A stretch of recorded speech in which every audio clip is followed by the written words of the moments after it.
Hello students, मैं doctor Ravichandran, guest faculty physics department BMD college से बोल रहा हूँ। आज हम लेंस फार्मूला करने वाले हैं, जो BSc second year, BSc physics honours second year के पेपर थर्ड के ग्रुप ए ऑप्टिक्स से लिया गया है।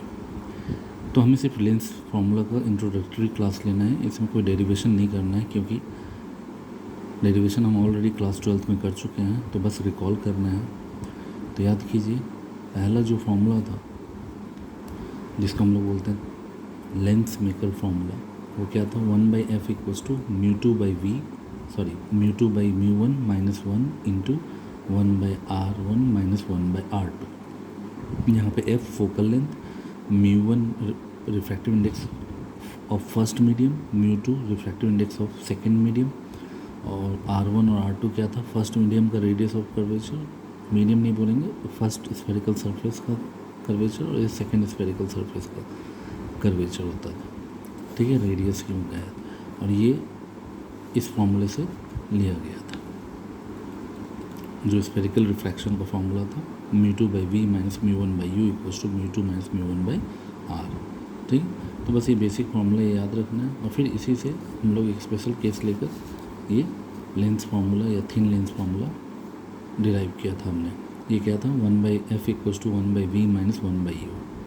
ठीक है, जहाँ पे यूजुअल मीनिंग है, u का मतलब ऑब्जेक्ट डिस्टेंस, कहाँ से? ऑप्टिकल सेंटर से लेकर ऑब्जेक्ट तक का।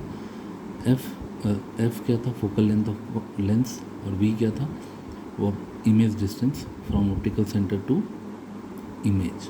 ठीक है, इसको हम लोग डायग्राम से अगर हम देखें तो डायग्राम मैंने यहाँ पर बनाया है, ये आप देख सकते हो कि एक कन्वर्जिंग लेंस लिया गया है, जिसको हम लोग कॉन्वेक्स लेंस भी बोलते हैं। एक ऑब्जेक्ट, ये AB, ठीक है, और यहाँ पे एक इमेज A', B' बना है। ये कैसे बना है उसको देखिए। एक रे जो ऑब्जेक्ट से पैरेलल आती है प्रिंसिपल एक्सिस के, ये ऑप्टिकल सेंटर कहलाता है।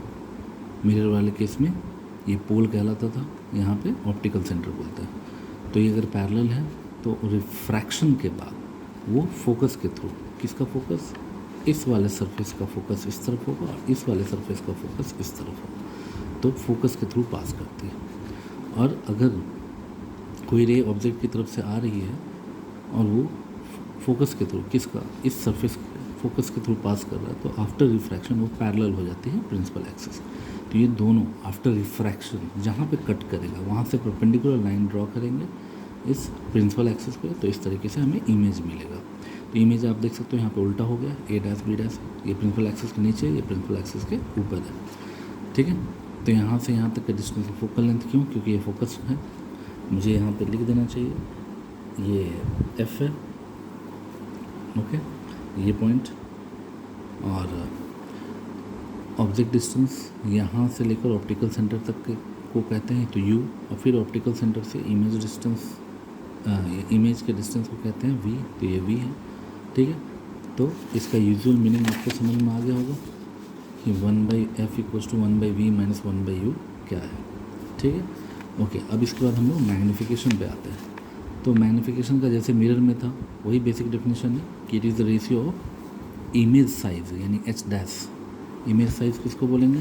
अगर डायग्राम पे जाएँ तो ये है इमेज साइज़ और ये है ऑब्जेक्ट साइज़।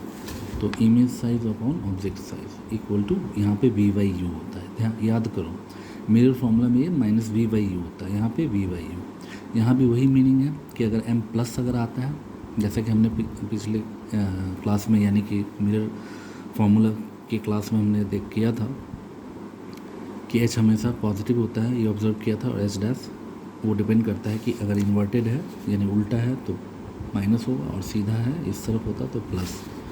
ठीक है, तो M अगर प्लस है तो वो, इससे पता चला कि ये प्लस तो हमेशा रहता है, और ये प्लस अगर है तो प्लस अपॉन प्लस प्लस हो गया, तो उस केस में ये वर्चुअल होता है।